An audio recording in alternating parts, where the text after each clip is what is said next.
प्रभु में सभी को शालोम।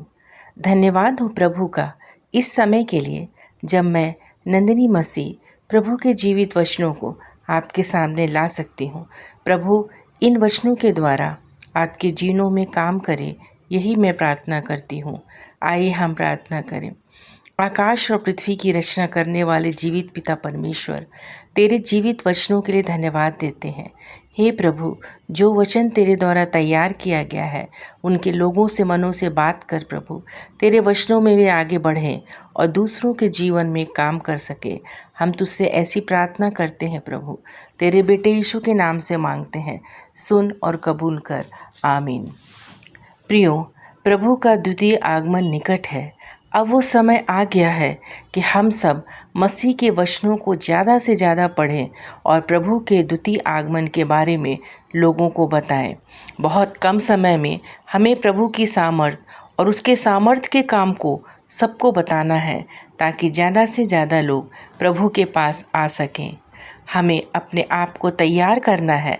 कई बार हम आत्मिक जीवन में बढ़ना तो चाहते हैं, लेकिन शैतान हमें आगे बढ़ने नहीं देता। कई बार लोग प्रभु के काम में आगे तो आते हैं, लेकिन वो शुरू भी करते हैं पर वो आगे नहीं बढ़ पाते। प्रियो, प्रभु की अगुवाई में ये वचन मैंने उन्हीं लोगों के लिए तैयार किया है जो प्रभु में आगे बढ़ना चाहते हैं। मत्ती 16 उसके 24 में इस प्रकार लिखा है, तब यीशु ने अपने चेलों से कहा, यदि कोई मेरे पीछे आना चाहे तो अपने आप का इनकार करे और अपना क्रूस उठाए और मेरे पीछे हो ले। प्रियो, प्रभु के पीछे आने का अर्थ है क्रूस उठाना और अपने आप से इनकार करना। अपने आप से इनकार करना अर्थात जो हमारा जीवन पहले था, जो हमारा स्वभाव पहले था, उससे अलग हो जाना। यहीं पर शैतान आक्रमण करता है, क्योंकि वो बार बार हमें हमारा पास्ट दिलाता है, हमें हमारा पास्ट याद दिलाता है, हमारे उन चीज़ों को याद दिलाता है जिसके लिए हम फिर से वापस जाना चाहते हैं। हमारे विश्वास को कमज़ोर कर देता है, हमें उस क्रूस को उठाने ही नहीं देना चाहता। इसी समय लोग टूट जाते हैं, आगे बढ़ नहीं पाते हैं, आशीष नहीं पा पाते हैं। यदि हम बाइबल में निर्गमन उसका 2 अध्याय उसके 23 में देखें तो वहाँ किस तरह से इस्राएलियों की कराहने को परमेश्वर ने सुना था और उन्हें उस मिस्र देश से निकालने के लिए मूसा को तैयार किया था। परमेश्वर ने वहाँ बहुत सारे आश्चर्य कर्मों को किया और वहाँ से कनान देश पहुँचाने के लिए उनको मिस्र से निकाला था। बहुत बड़े बड़े आश्चर्य कर्म इस्राएलियों ने देखे थे। प्रभु ने किस प्रकार उनके सामने उस समुद्र को 2 भाग में किया, उनके लिए रास्ता बनाया, किस प्रकार से चट्टान से पानी निकाला, किस प्रकार से उनने खाने को मन्ना दिया और पीने को पानी दिया।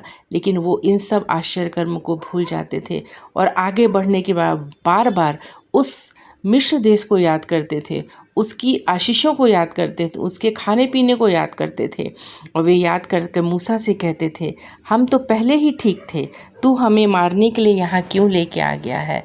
इस्राएली अपने पास्ट को याद करते रहे और वे उन आशीषों को नहीं पा सके जो परमेश्वर ने उनके लिए रखी थी। वो उनको दूध और मधु की धारा वाले शहर कनान में ले जाना चाहता था, लेकिन क्योंकि वो उन्होंने अपना पास्ट को याद किया, आगे नहीं बढ़ पाए और वो उन्होंने उस आशीषों को नहीं पा सके। बहुत से सेवक और सेविकाओं की आज हम बहुत सी गवाहियों को सुनते हैं। उनके जीवन में शैतान ने काम किया होगा क्योंकि उन्होंने बहुत कमी से अपने काम को शुरुआत की है, परंतु उन्होंने परमेश्वर पर विश्वास किया, धीरज से उन तकलीफ़ों को सहा और आज प्रभु के बड़े बड़े काम कर रहे हैं। परमेश्वर का बहुत धन्यवाद हो। वे स्वयं भी आशीषित हैं और आज दूसरों के लिए भी आशीष का कारण बने हैं। प्रभु के सामर्थ्य के द्वारा आज वो दूसरों के आंसुओं को पोंछ रहे हैं। परमेश्वर की सामर्थ्य के द्वारा उन्होंने शैतान को हराया। शैतान पूरी ताकत लगाता है कि हम आगे ना बढ़ सकें और हम देखते हैं कि किस प्रकार से मत्ती 4 में यीशु की परीक्षा भी शैतान ने लिया और शैतान को यीशु मसीह ने हराया था।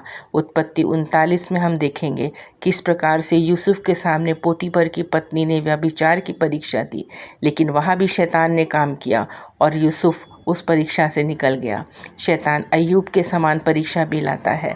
किस प्रकार से उसको शारीरिक तकलीफ़ हुई और लेकिन अय्यूब ने धीरज धरा और परमेश्वर के सामने हमेशा आशीषित रहा और उसने दुगनी आशीष पाई जितनी आशीष उसके पास पहले थी, क्योंकि वो परीक्षा में स्थिर रहा और उसने अपने आप को परमेश्वर के सामने अच्छा बनाए रखा और उसने आशीष को दुगना पाया। कई बार शैतान दानियल के समान लोगों को अपोजिशन में खड़ा करता है और वो हम पीछे चले जाते हैं। जब लोग हमारा थोड़ा सा काम शुरू होता है और हम आगे नहीं बढ़ पा रहे हैं, वो शैतान ही काम करता है। लेकिन हमें दानियल के समान घुटनों में प्रार्थना करनी है और उस परीक्षा से बाहर निकलना है जो शैतान हमको देता है। हमारे उस पास्ट को, हमारी उस परीक्षाओं को वो आगे बढ़ने के लिए एक बाधा उत्पन्न करता है। हमें उस शैतान की परीक्षाओं से बाहर निकलना है और प्रभु के लिए खड़े होना है, प्रभु के लिए क्रूस उठाना है और अपने आप को इनकार करना है, ताकि हम प्रभु के लिए अपने जीवन को दे सकें और अपने आगे के जीवन में हम प्रभु के लिए काम करने वाले हो सकें। परमेश्वर हमारे द्वारा भी, अपनी सामर्थ्य के द्वारा भी बहुत से बड़े बड़े काम कर सकता है। परमेश्वर का धन्यवाद हो इन वचनों के लिए। आइए हम प्रार्थना करें। धन्यवाद देते हैं पिता परमेश्वर इन वचनों के लिए प्रभु जी, जो हमें सिखाता है कि हमें किस तरह प्रभु में आगे बढ़ना है। शुरू में तो हमें तकलीफ़ें होंगी, पर हमें उस क्रूस को उठाना है, प्रभु के पीछे चलना है। हमें पीछे नहीं देखना, आगे बढ़ते जाना है अपने परमेश्वर के सामने। परमेश्वर की आशीषें हमको ज़रूर मिलेंगी। हे प्रभु, तेरी सामर्थ से, पवित्र आत्मा के द्वारा हम भी तेरा सेवा करने वाले हो सकें, तेरे अभिषेक को पाने वाले हो सकें। प्रभु, हम सबों पर जो इन वचनों को सुनते हैं अपना अभिषेक दे प्रभु। ये वचन सभी के जीवनों में काम करे, ऐसा होने दे पिता परमेश्वर। तेरे बेटे यीशु के नाम से मांगते हैं, सुन और कबूल कर। आमीन।